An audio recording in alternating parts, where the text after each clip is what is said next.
Which brings us to the 10-minute rule motion. Shockat, Adam. Here.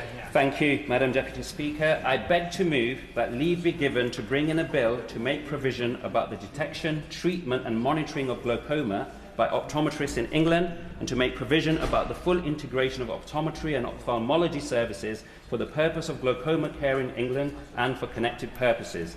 I would also like to refer the members to my register of interest as a practicing NHS optometrist, and I would like to begin by thanking the Minister for being here for this valuable debate.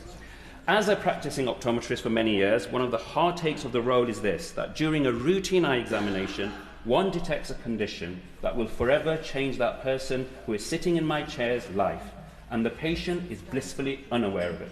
Because that's exactly what glaucoma does. It changes lives quietly and often without warning. Glaucoma is known as a thief of sight, and for a very good reason. Glaucoma damages the optic nerve at the back of the eye, with each nerve fibre representing a different point in the visual field. And because the loss begins in the peripheral vision, people often don't realise that anything is wrong until it's too late. So if members would like a glimpse of what an advanced glaucoma sufferer sees, could I ask them to just cover one eye completely and with the other eye look through an aperture created by your hands and touch your fingertips to your palms. And as the condition progresses, the aperture gets smaller, smaller and smaller until eventually nothing is left. Now imagine trying to navigate a busy high street, to cross a road, or even simply move safely around one's own home. This isn't simply theoretical.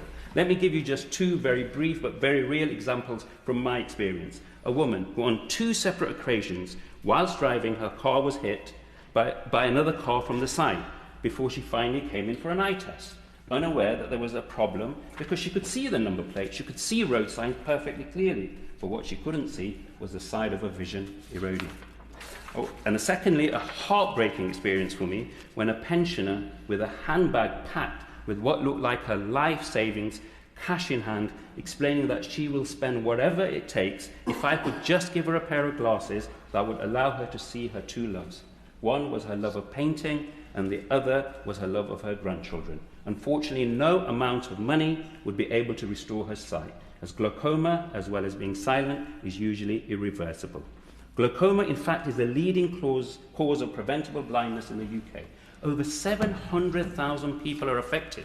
And what is even more concerning is that more than half of them are undiagnosed. That's 350,000 people walking around, driving around, not knowing. This could be any one of us, someone we love, or someone we work with, as was with the case of a previous member of this House, Paul Tyler, a former Lib Dem member who was not diagnosed until a routine eye test.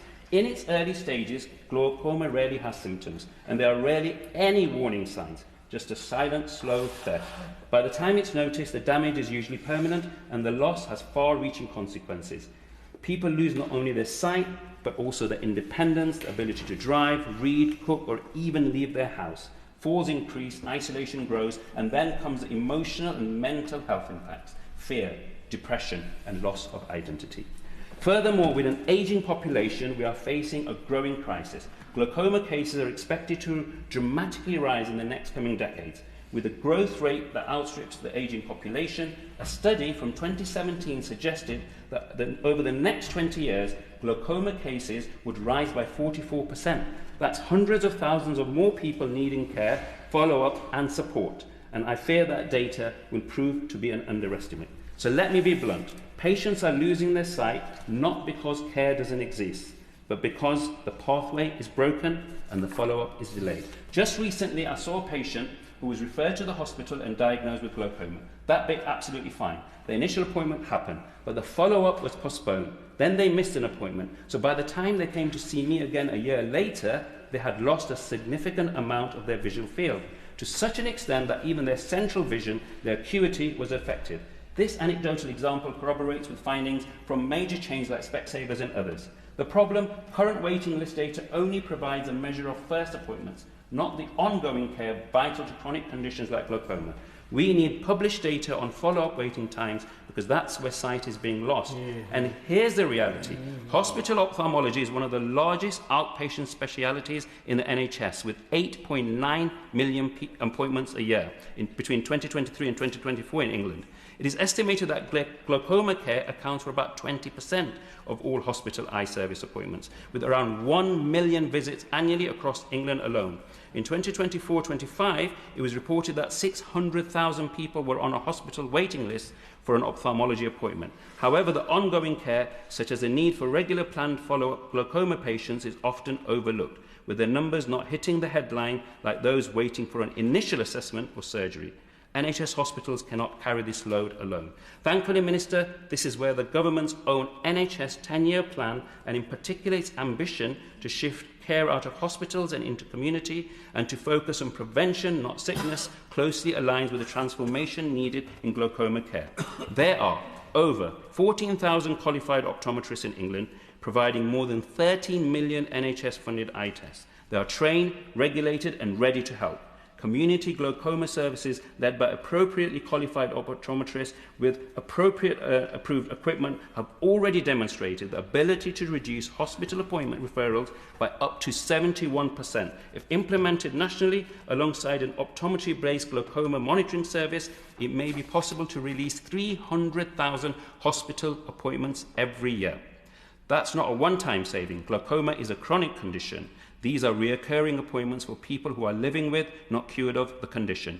Making full use of the skills and capacity already in primary care takes significant pressure off hospital services, enabling them to focus on tasks that can only be managed in a hospital. This could also save the NHS an estimated £12 million annually. At present, 10 ICBs have no glaucoma case-finding referral management services, and without this service, many patients in these areas who are referred to hospital could instead be retained in primary care optometry, with appropriate commissioning rather than adding to the existing waiting list. And even what is more concerning, 21, half of the ICBs, do not commission a glaucoma monitoring service in the community and rely simply on the hospital eye service to follow up glaucoma patients for the rest of their lives.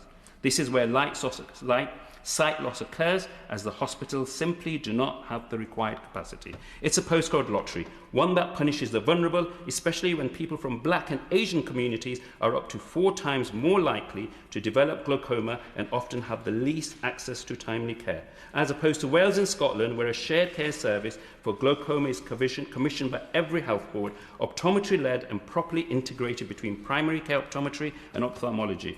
And often the approach of NHS commissioners in England is hospital-led. The recent draft Getting It Right First Time model, developed with minimal input from primary care optometry, risks reinforcing England's hospital-led approach and undermining the government's own ambition to shift care from hospitals to the community.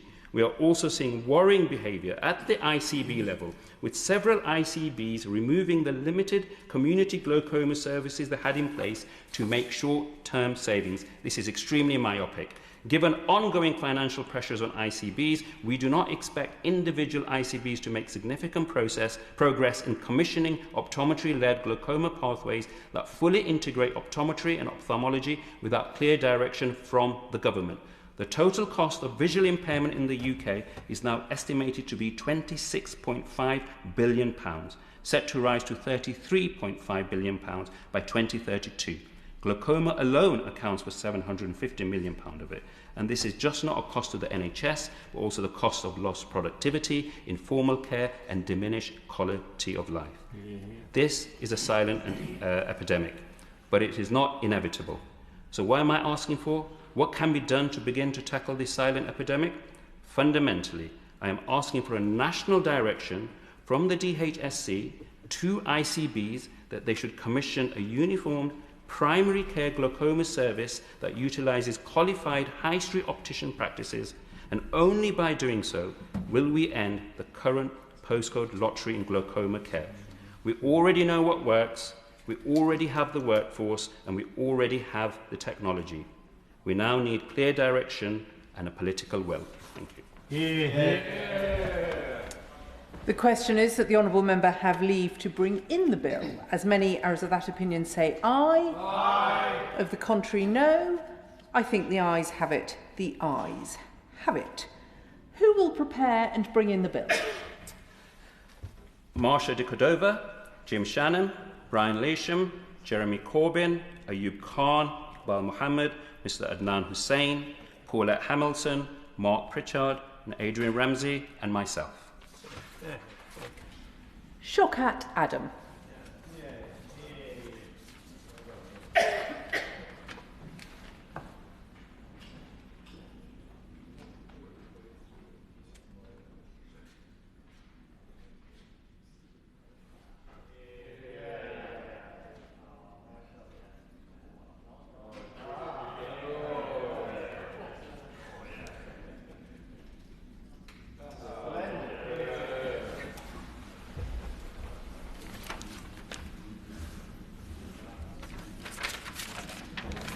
Glaucoma Care, England Bill.